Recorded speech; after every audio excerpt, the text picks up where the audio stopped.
तो उसके लिए क्या करना है, या वदूदू या सलामू, ये पढ़ना है। हर नमाज के बाद एक तस्बीह पढ़नी है। घर से नौसत, झगड़े, बेचैनी और गलतफहमियाँ ख़त्म हो जाएंगी।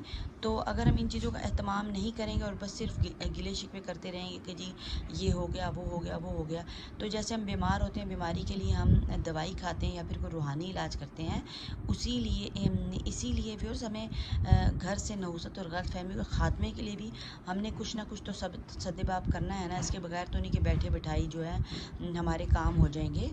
हरकत में ही बरकत होती है, क्योंकि इसके बगैर हरकत में बरकत, जब आप हरकत करेंगे तो बरकत होगी ना। और बैठे रहेंगे और बस सोचते रहेंगे, सोचने से कुछ भी नहीं होता। हर काम के लिए हमें इम्प्लीमेंट करना पड़ता है, मेहनत करनी पड़ती है, और फिर हमें वो चीज़ हासिल होती है।